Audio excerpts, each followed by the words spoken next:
Hi. Wow. One is supposed to say wow, starting this kind of stuff. As Bella just suggested to me, I have to do something which is like a teaser so that it catches attention, and maybe I should dance or something. I'm not a good dancer. But this is the teaser. You are here now in Eurasia Partnership Foundation, and this is our first broadcast within the stuff that we call Jam Session, which is the Eurasia Partnership Foundation special project, our voluntary project. Nobody pays us to do this. And it's based on a certain understanding on how to move to discussing some heavier issues, maybe not heavier, but intellectually heavier issues, some issues which are maybe sometimes not being fully discussed among the Armenian civil society. Now, we have done many sessions like this in Armenian. We have about 1,300 addressees right now who are receiving this leaflet all over Armenia. It's all our contacts. If you want to understand what is Eurasia Partnership Foundation, please visit our website. I'm not going to tell you about that, but we work all over Armenia with a lot of people for many years, and 1,300 contacts is just a fraction of our usual beneficiaries group. And how do we select them? It's people who participate in our events, who are beneficiaries, partners, collaborators, who obviously are Armenians or understand Armenian, and who, what we want to do. How is this different from any other stuff you might be watching? I'll tell you that. So we have these partners. They are participating in something that we organized once or twice or three times. Some of them meet, some of them never meet, because they are in different parts of Armenia and we engage them in different projects. So we decided to create this network, all of whom receives this broadcast. And we are now planning to do the same with the English language audience, particularly with Western diaspora, or with people who are Armenian by origin, or feel themselves Armenian, or are very much interested in Armenian issues, and who are English language speakers. And that's that, essentially. These are the criteria. But the difference is that we will start disseminating this from those who we know personally, or who our very good partners know personally, who have been engaged to us or our very good partners. So the difference is that if you are watching a media, something on the net, for instance, a media broadcast, a professional media broadcast, you don't know who else is watching. You may know, but most of the time you don't know the audience. Here, at least one thing you know in advance, that it's all those who have been engaged with Eurasia Partnership Foundation at this stage. The next thing we may think about is, if this series continues, we may distribute this we may distribute the list of those who receive this information to all of you, so that you know the name and the place and maybe the profession and even contact details of those who receive this message. We'll think about that, because we don't also want to fully jeopardize not just privacy, but if somebody has given us the contact, if we just put it on the web, they may not be very happy about that. But this is along the lines that we're thinking about, that we are somehow strengthening the network so that people get in touch, connected with each other via also additional contacts. So this is the kind of network that we're trying to build. Why? You will see on our leaflet that the first line says Jam Session EPF, and the second line says Armenia 3.0. Why Armenia 3.0? Well, very simple.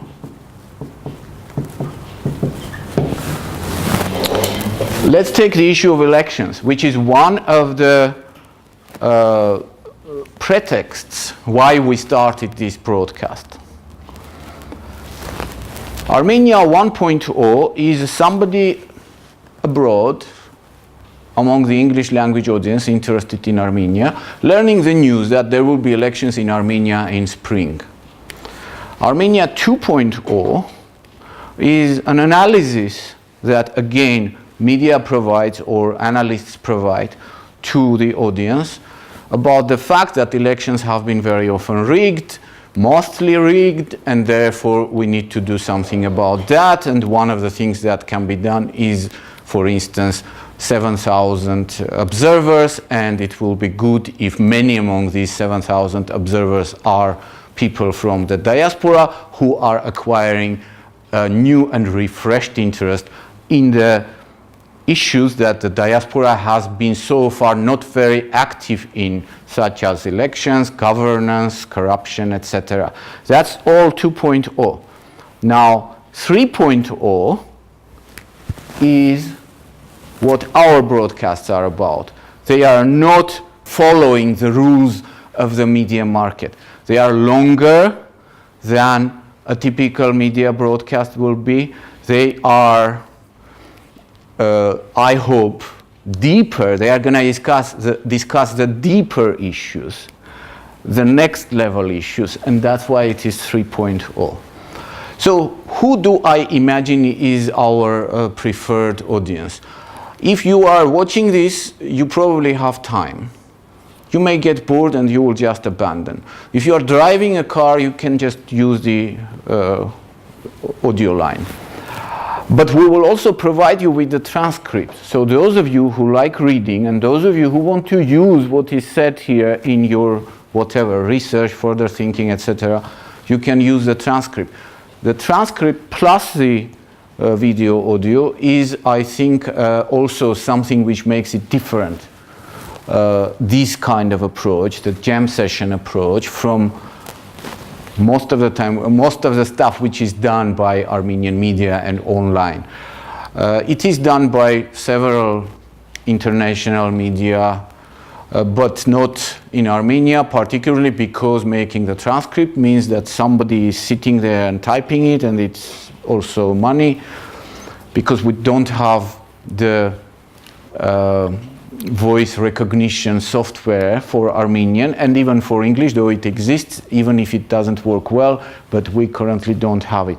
But we're gonna start providing you with the transcript as well. And you will see all the links that I will refer to. Like I said, the Eurasia Partnership Foundation, you can visit its website. You will see all the links, all the additional materials in that transcript. And I think transcript is very useful because you can just look at it in a diagonal way and see, do you need it or not? And when it is video or audio, you just have to follow it and you don't know what to expect next. But I told you a little bit what to expect next. Next is this discussion about Armenia 3.0. So what happened? I think what happened, and here we have in our room also 3 people who I've asked to join for this discussion, because these are people who are, they have very quite well-founded and strong opinions about what's going on in Armenia. They have a lot of knowledge. They have a lot of approaches. They do a lot of work on change in Armenia. They are also our team members, and they can intervene anytime they feel like that. But I think what happened was that there was first of all, there was a message coming from the diaspora that we're gonna come down and teach you because you guys have failed. And then there was a response to that from varied parts of Armenian society. Some applauded, some say you don't have anything to teach us, and some, like me, say let's learn about each other. There is something to somebody that the diaspora, and particularly the Western diaspora, the diaspora situated in the English language world, has to teach, can teach Armenia, and there is something that they have to learn about Armenia. And I think the more these contacts, connections go deeper, the more they accelerate, the more these contacts between the diaspora and the Armenian population proper in Armenia happen, the more this issue becomes obvious that it's about learning about each other. And of course you have a lot of issues which are raised currently, not to an extent to become it to a public discourse, but in different niches of public discourses there is this issue of what to do with Western Armenian. This is also about dialogue between the two languages, Eastern Armenian and Western Armenian. There is and so on. And there is, of course, there is an issue on what to do with the assimilation, what to do with migrants, what to do with, etc., etc. But there is this assumption among many that they have failed. They have failed over these 20-something years of independence because they have become a very significantly corrupt society. I think the word corruption weighs a lot in all these discussions. So I'm going to write it here because the question is why they have failed. And when it comes to the elections, where is the corruption? And in order for us to understand the situation in Armenia, just yesterday I was reading about research that Novaya Gazeta did about the rigging of elections in one big district near Moscow. And the woman who did this, a very good investigative journalism piece, she says, I was approaching the teachers and asking them, how can they teach the good stuff, the nice stuff, the good values, and at the same time rig the elections? Why teachers? Because in Russia, as well as in Armenia, a huge percentage of the electoral committee heads are teachers. Moreover, over the years of moving away from the democracy, which maybe wasn't perfect anyway from the very beginning, both countries have gone in a direction where being an electoral committee head and not being a state employee has become an exclusive case. And we have one person here who is sitting who was one of those cases, Isabella. That's because of the law. I don't know how it's in Russia, but in Armenia, if you are in the parliament, you can have, if you are a position, you are in parliament, you can have seats.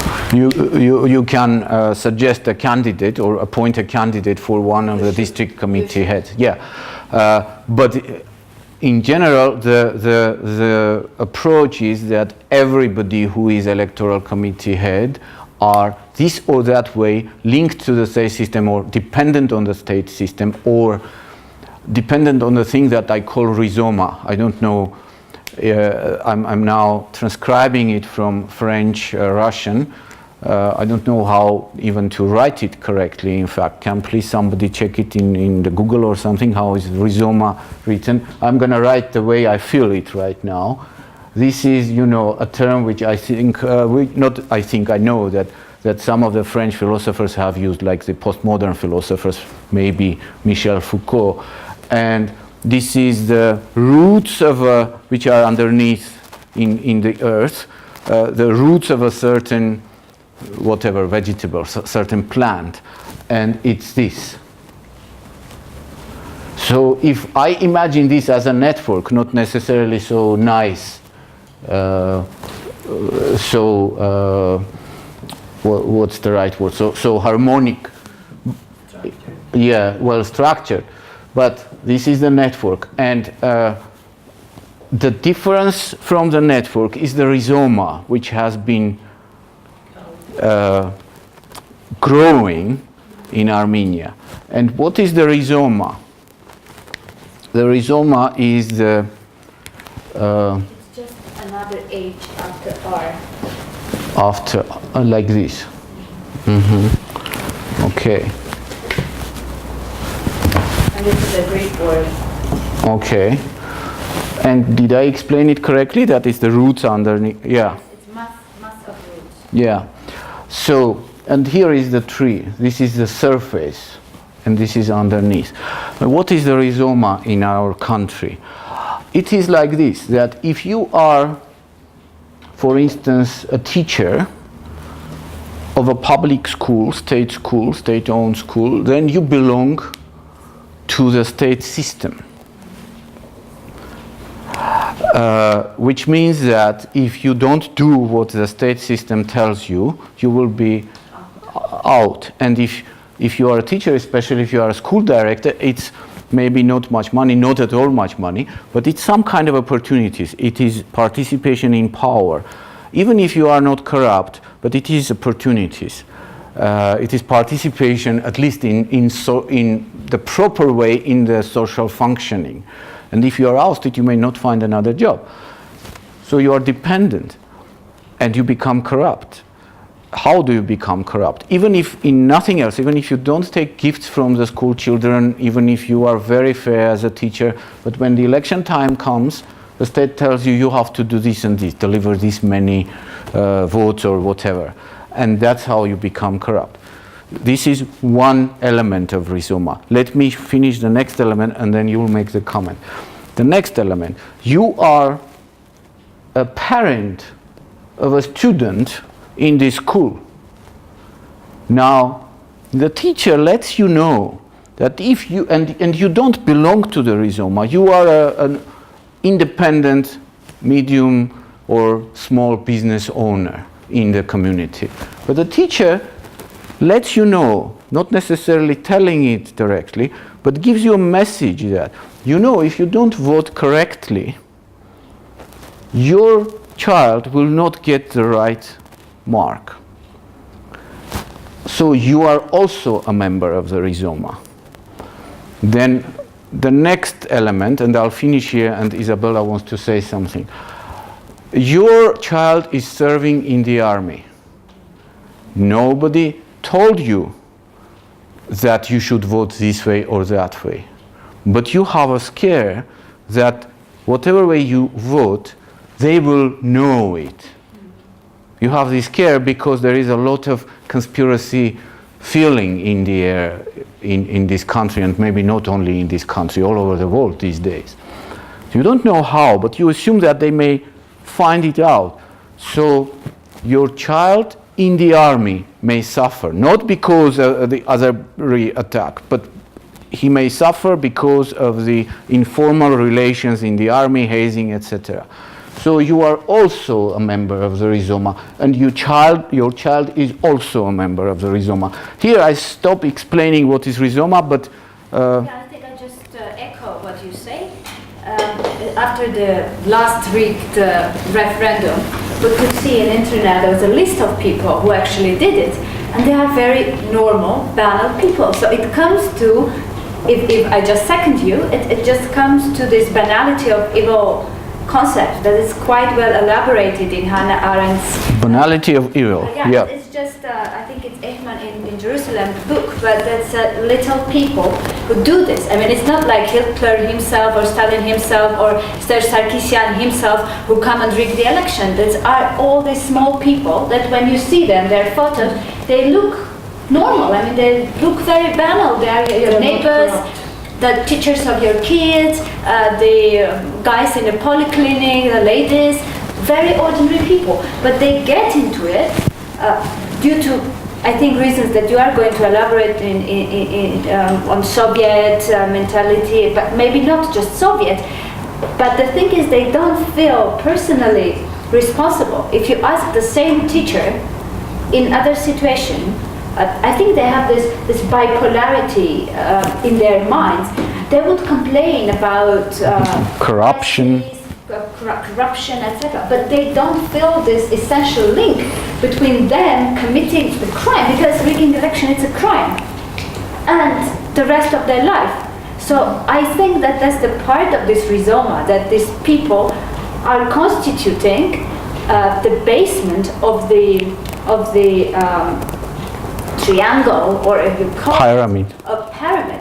they are the basement of the pyramid. They are the ones that build this pyramid, the system, how you call it. And I think this Nazi example is exactly, of course we are not talking about Nazi or Stalin, but who were the guys who wrote thousands or millions of donos? I don't know how to translate it into English properly. It's good if you afterwards check it out, because we'll need that word pretty often, so talking like... It quite explains how the system actually operates. It's not allegation, that people unfounded. They are, and also about this Eichmann. If you read it, okay, an ordinary guy, a banal guy with his family. He even helped, I think, his daughter-in-law, who was Jewish, to escape, etc. So in his daily life, he was not out of the ordinary. That's the problem with all these people involved, and these people are quite a lot. It's about 3,000 electoral districts, and it's about 7 members of commission. Okay, 2 people are opposition, you take those out, and then you multiply, and plus you have all the streets authority, and plus you have the directors who are not immediately there. We'll move in there. Of your it's quite big. So we'll mention here some of the things that you said for our future discussions, because one thing that we should remember is the word danos, which can be, it's the Russian word danos, unfounded allegation, but maybe there is another word for that as well. Fabricated allegation. Specific, right? Which is, I would say, another basis or foundation of Soviet society, which hasn't gone fully away, though now people are not being sent to the camp in such big numbers, but the culture of fabricated allegation is very much there.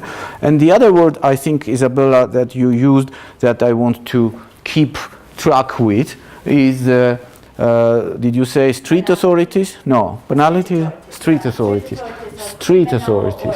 I don't know how to translate it into English. It is a street authority. Street authorities, and we will have several other... Sometimes in sociology we also use alternative power mechanism or street mechanism that's a little bit... Well, we'll be going forward via... We'll have maybe another session or so on these issues. Now, you see how our conversation evolves.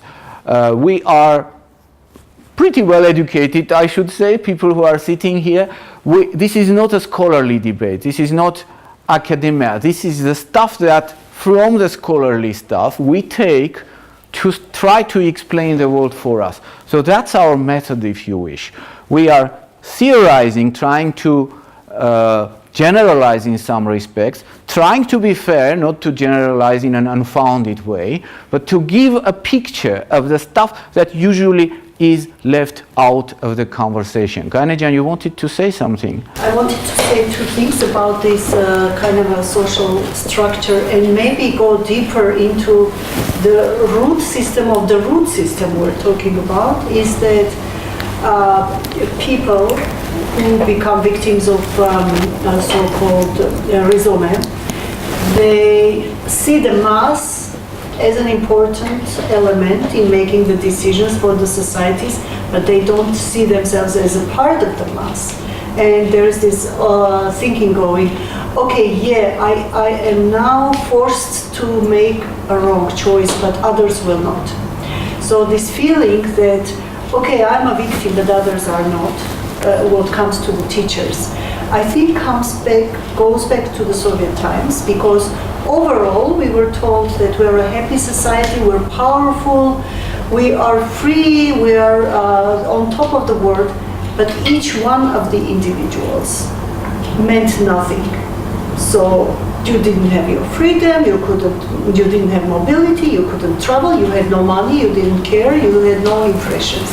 So this disparity between the person's power and the power of society, I think, comes from these times. That's why easily the teachers, even those who are very honest, and I have personally witnessed this, honest, and you feel sorry for them because they are struggling between losing their job and losing the trust of the parents and the respect that they have developed so far. So anyway, this comes back to the root, which is again the disparity between the personal power of someone and the power of masses, which they believe in, which is maybe quite an imaginative thing.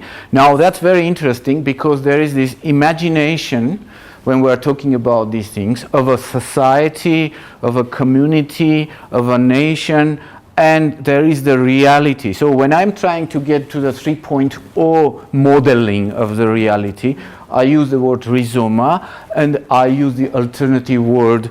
At this stage I call it a network, but eventually I am bringing another key word to this discussion. It's going to be called network state, and we will be at some point in time discussing what does it mean. But coming back here, you heard a lot references to the past, to the Soviet times.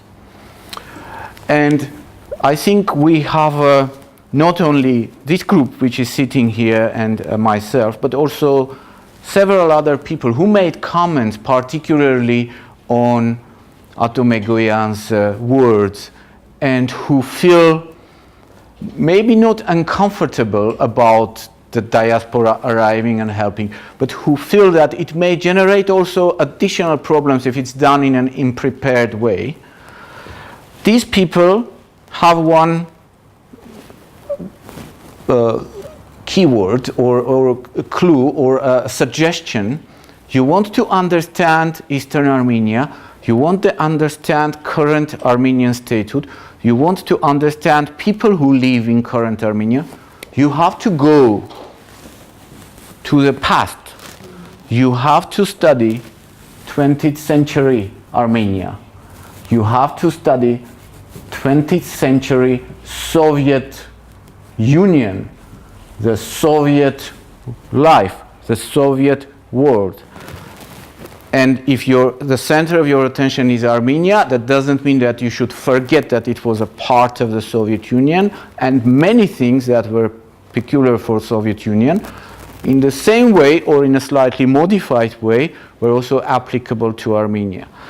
And when we're talking about Armenia, I think this is very important because there is also sometimes, you know, when you are young, you think that you think that nothing happened before you.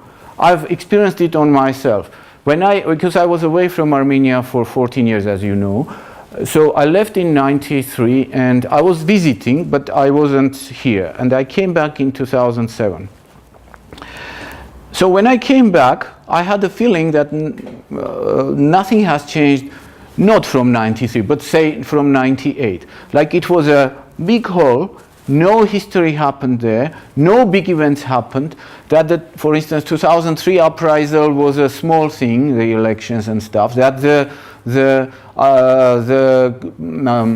constitution changes referendum of 2000, I think, was it in 5 or 6, was not a big significant thing. And even when I came back, immediately before that was the parliamentary elections of 2007 in May, and even that was nothing was really changes. So there is a certain objectivity to that, a certain truth, in the sense that it was like what I call a déjà vu of Zastoy. Zastoy is the stagnation era of the Soviet Union, usually referred to from the moment Khrushchev left the office, was it 64, Brezhnev came to office, until 85 when Gorbachev started perestroika.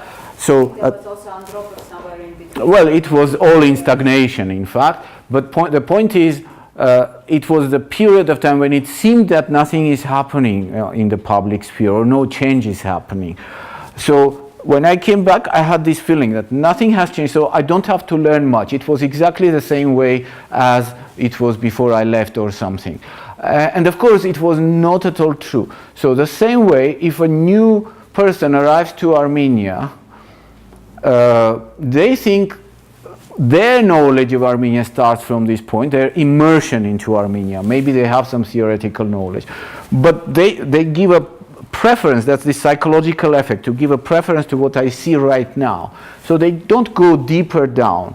But there is also this radical view among some Western inhabitants, people who inhabit the Europe or the northern hemisphere, the northern part of the Western hemisphere.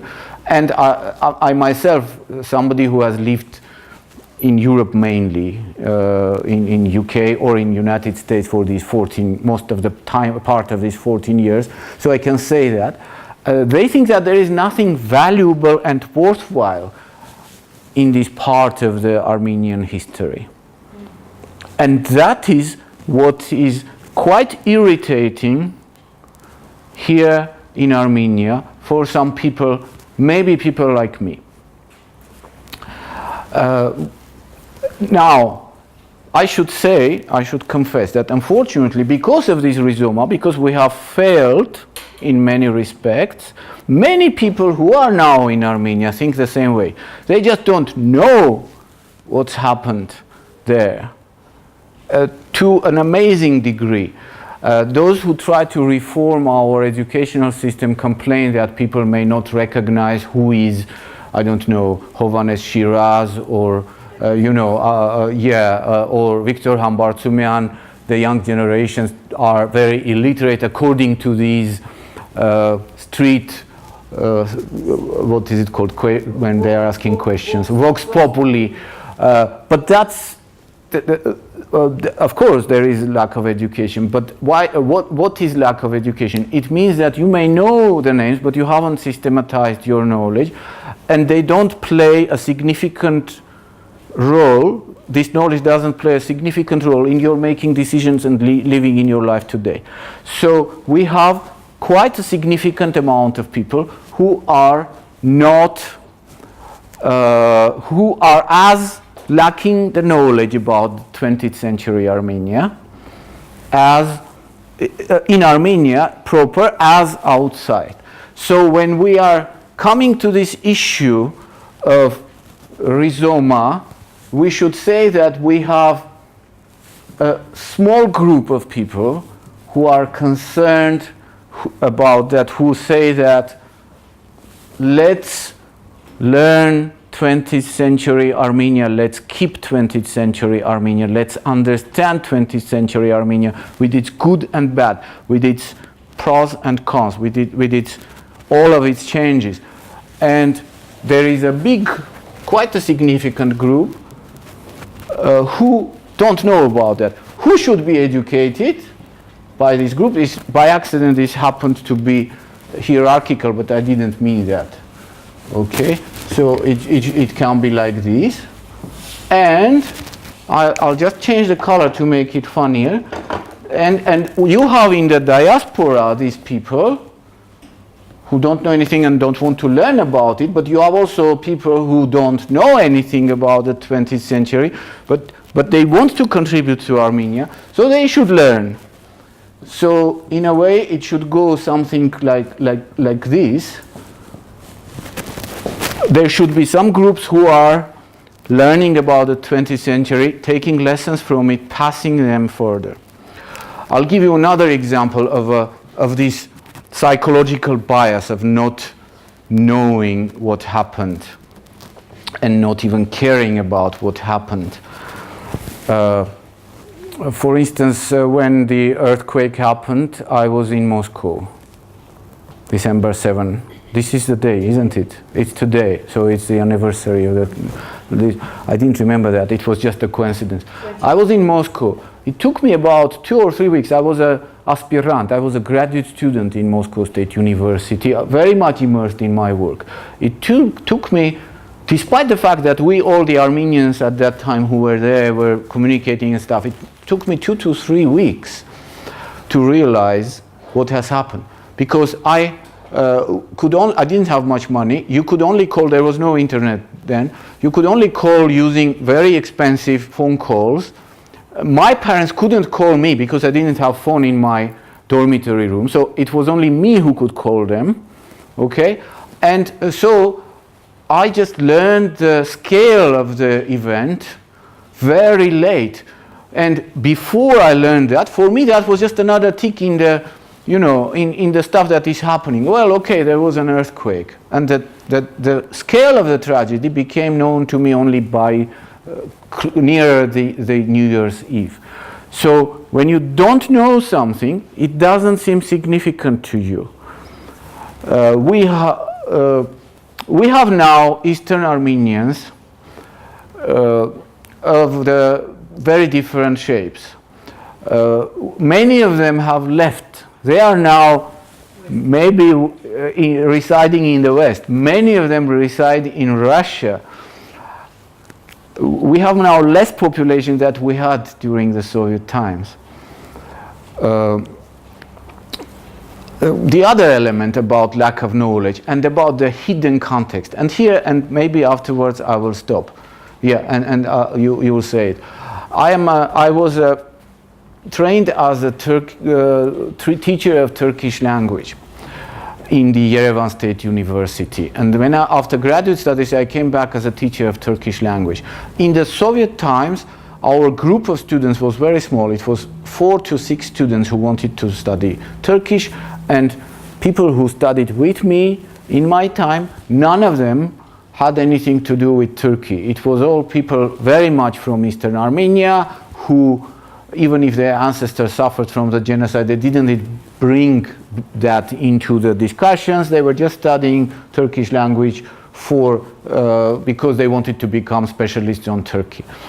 And then Soviet Union starts collapsing, the university is reformed, it becomes private, also allowing students who pay fees to join the class. The class expands, and instead of 6 or 7 people, we have 30 or 40, and I am a teacher. And I come to that class, and I suddenly learn that among them, there are maybe 20 or so, a lot of people who know Turkish. They know Turkish in a way better than I, because I wasn't a native speaker. They know Turkish because in their families, their grandparents spoke Turkish in the household. But in the Soviet times, this wasn't a public knowledge. All these communities all over Armenia who had people who came as survivors of genocide and inhabited these communities, they continued on using the Turkish language, but it wasn't on the surface. That's why it was quite surprising for me to learn that when we put this big antenna, the TV antenna, and some of the TV channels from Turkey started to be accessible to Yerevan, a lot of people were watching it for a certain reason, to watch football or for foreign films or stuff, even without understanding the language, but also a lot of people were watching it while they also understood the language, without going to the Turkish language Oriental Studies department, studying Turkish language or anything. That was very surprising. So you have these hidden niche-like situations in the society. And another element, because I'm very much from the East, Russian Armenia, Karabakh, Iran, all my ancestry is coming from this part, none from Western Armenia. Once my friend whose ancestors are from Western Armenia invited me to the celebration that takes place in Musaler, and I was extremely surprised, and it was still during the Soviet times, so it wasn't advertised or publicized in media, etc. But it was a huge crowd, a lot of people both from Musaler as well as all over Armenia, all those who felt themselves that they want to, who belong to Western Armenia and who want to keep the memory up, and you know, these big kazans making harissa there and distributing harissa in the plate for everybody and dancing and stuff, and people with these mustaches, which was very surprising for me to see so many people with these mustaches in Armenia. I never could see it in the streets of Yerevan, or even if I visited a village or another community. Ergirs, yeah, you wanted to say something. When we talk about Soviet Union, I think it's very important to recognize two things: that summarizing the influence of the Soviet Union on Armenia, one is very positive and one is very negative, in my opinion.